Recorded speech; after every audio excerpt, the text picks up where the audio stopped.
Welcome to Chasing Baseball's Immortals. Before I start, I'd like to give a shout out to Kyle at 44 Sports Cards for mentioning my channel. I started the channel with three main goals in mind. First, to document my collection. Second, to inform myself and others on the background of these players and their cards. And third, to expand my hobby network. Between work and family, I have very little time for hobby interacting other than late night YouTubing, which has been very informative.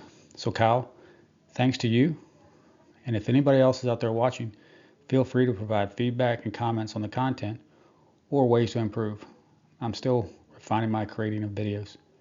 All right, let's get started with the episode. Dazzy Vance was a late blooming flamethrower with few mainstream card issues, but was fortunately included in the iconic 33 Goudey set, providing collectors an opportunity to own a great looking card of a relatively forgotten power pitcher. Vance as a baseball player arrived late to the show. However, I'm sure many hitters wish he had never arrived at all. Born March 4th in 1891 in Orient, Iowa, Charles Dazzy Vance spent years in the minors battling arm trouble before reinventing himself in his early 30s and landing with Brooklyn, where his fastball finally found its home. From 1922 to 1928, Vance led the National League in strikeouts 7 straight seasons, won the 1924 NL MVP, and threw a no-hitter in 1925, a late career surge that turned a journeyman into a legend.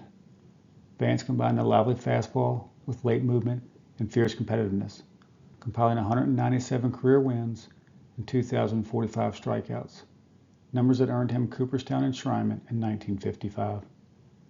His late blooming dominance proved that greatness can arrive on its own timetable, with 7 straight strikeout titles, an MVP season, 3-time ERA leader, 2-time wins leader, a no-hitter, and a World Series title as proof that grit and resilience can carve a legacy as enduring as any prodigies.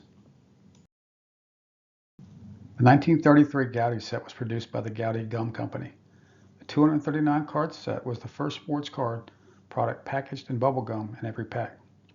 Its headliners include 4 separate Ruth cards, 2 Gehrig cards, and the scarce Napoleon Lajoie, issued a year later in 1934 because Goudey didn't issue a card number 106. Today this set is considered one of the big 3 of the hobby, right beside the T206 and 1952 top sets.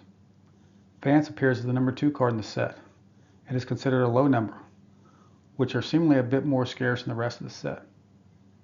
In total, there are fewer than 1,000 graded examples between PSA and SGC.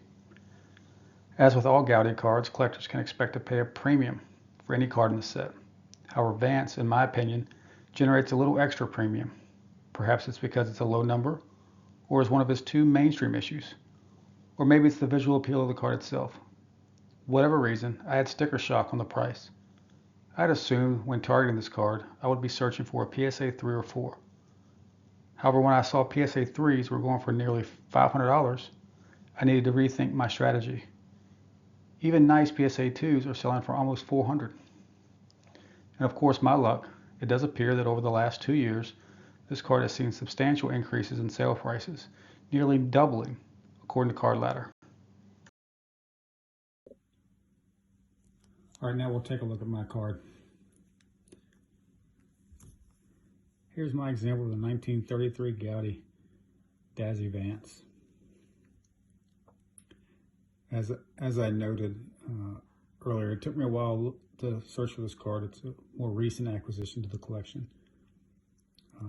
I was expecting for a 2 or 3 to cost me $200 or $300, but when I did the price check, found that was going to be significantly higher to acquire this card. So it took me a while to find the exact copy I wanted for the price, and this one fit the bill. It presents really well.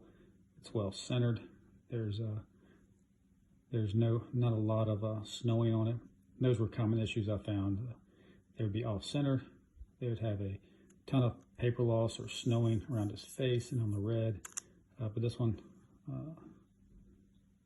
is well preserved. On the back, there's no paper loss, centered well, and no writing. And this one is an SGC 1. took me a while to find out what caused it to be a 1. And there's a few slight, call them wrinkles on the back. They're extremely hard to find. I'm still shocked that it got a 1, given the eye appeal, the centering, and just the overall look of the card. But I think this one paid right around $175 for this example, and really pleased with it, and glad to have it in my collection. And that concludes my Dazzy Vance collection. Let's look at some of Vance's other cards. Despite his talent on the field, he is not well represented in the hobby. He has very few mainstream issues, primarily his 33 Goudey and his 35 Goudey 4-in-1. Most of his issues are fairly scarce and are regional or oddball issues. The first one of note is the 1933 Worldwide Gum, the Canadian variant of the Goudey. This card has been graded just 57 times between PSA and SGC, yet still runs collectors about the same price as the more common Goudey. In fact, this issue as a whole is undervalued in my opinion. Next is a strip card, the W590. It's a hand-cut strip card from a set that features multiple athletes from different sports, which notably include Ruth, Gehrig, Cobb, Red Grange, Bobby Jones, and Jack Dempsey. A rare issue with only 21 total graded between PSA and SGC. Yet still a copy will only run collectors about $100 if you're lucky enough to find one for sale. Finally, the ultra-rare 1919 Z-Nut Pacific Coast League issue, featuring Vance and the Miners. Only a total of 11 have been graded between PSA and SGC, and if they come up to auction, they will likely reach 4 to 5 figures. All of Vance's issues are seemingly range from scarce to impossible. Even his 33 Goudey is a scarce or low number, likely the cause of the slight premium over what would be expected, but is still an attractive card of a Hall of Famer in the Goudey set. Collectors wanting a Vance card won't have to break the bank, but may have to wait around for the opportunity to purchase this underrepresented Hall of Famer on cardboard. On deck is one of the most coveted rookie cards in the entire hobby, the 1954 Topps Ernie Banks. Mr. Cub brought power, charisma, and a love for the game that transformed Wrigley Field, and his rookie captures the very beginning of that legacy. From his rise with the Kansas City Monarchs to becoming the face of Chicago baseball, this card marks the start of a Hall of Fame career that still resonates with collectors. See you then.